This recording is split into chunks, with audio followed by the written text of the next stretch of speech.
ये बात किसी को भी पता चल गई तो जानते हो ना, मम्मी वहां मेरा कितना अपमान होगा। सिर्फ मेरी सास और पति को यह पता चलेगा कि मैं रात में सोते वक्त सुसु करती हूं क्योंकि मेरी कंट्रोल से बिल्कुल बाहर है। प्रिया बेटा, मैंने तेरी दवाइयां सूटकेस में रखती हैं, तूने समय पर लेती रहना, तू घबरा मत। डॉक्टर ने भी तो यही बोला है ना कि तुम्हें तनाव बिल्कुल भी नहीं लेना है, और रात को सोने से पहले सूसू करके सोना तो तुम्हें ही परेशानी नहीं होगी। अपने खाने पीने का ध्यान रखना, और सोते समय अपने मोबाइल में आधी रात का अलार्म भी लगा लेना, जैसे यहां लगाकर सोती हो। पर उसके मन में इस बात को लेकर बहुत डर और घबराहट पैदा हो रही थी। कुछ दिनों बाद प्रिया की शादी हो जाती है और वो अपने ससुराल आ जाती।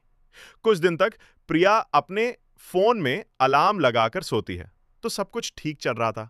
पर एक दिन अचानक मुझे ऑफिस के काम से बाहर जाना पड़ रहा है, पर मैं 2 दिन में वापस आ जाऊंगा। तुम इस बात को लेकर वैसे नाराज तो नहीं हो ना? क्यों नाराज होने लगी? आपका कम पहले है, आप अच्छे से कम करके लौटना, तू चिंता क्यों करता है? मैं हूं ना। बहू का ख्याल रखने के लिए हम दोनों सास बहू खूब मजे करेंगे। रवि कम से बाहर चला जाता है। उसी रात, प्रिया बेटा, ये देख, मैंने हम दोनों के लिए कितनी बढ़िया वाली आइसक्रीम मंगवाया है। हम दोनों मिलकर खाते ही नहीं हूं क्योंकि ठंडी चीज खाने से मुझे और ज्यादा सूसू आता है, पर मैन जी को माना कैसे करूं? जब तक रवि वापस नहीं लौटा, हम दोनों सास बहू एक ही कमरे में सो जाती हैं।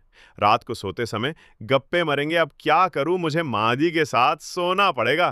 कहीं रात में मेरा सुसु निकल गया तो मेरी तो सारी सच्चाई माँ जी और रवि के सामने आ जाएगी। उसी रात प्रिया 2 बार अलार्म लगाकर सोई थी, इसलिए वो रात में 2 बार बाथरूम आई थी। पर चिंता और डर से वो पूरी रात सो नहीं पाई थी। वो रात तो जैसे तैसे कट गई। अगली रात जब प्रिया अपनी सास के साथ सोई तो उसका फोन चार्ज नहीं था। इस वजह से उसकी बैटरी खत्म हो गई और फोन स्विच ऑफ हो गया। प्रिया गहरी नींद में थी तो उसे पता ही नहीं चला कि उसे रात में उठकर बाथरूम जाना है। और ये सुबह जब प्रिया सोकर उठाती है, उसका पूरा बिस्तर गया था। घबराहट से उसके पसीने छूटने लगते हैं। प्रिया के साथ ये सब देख लेती हैं और गुस्से में प्रिया पर चिल्ला पड़ती हैं। इतनी देर में रवि भी वापस आ जाता है। रवि बेटा, हम बेड पर सूसू करने वाली बाप ये हैं। मुझे तो सचमुच इसे अपनी बहू कहते हुए शर्म आ रही है। दुनियादारी और समाज में किसी को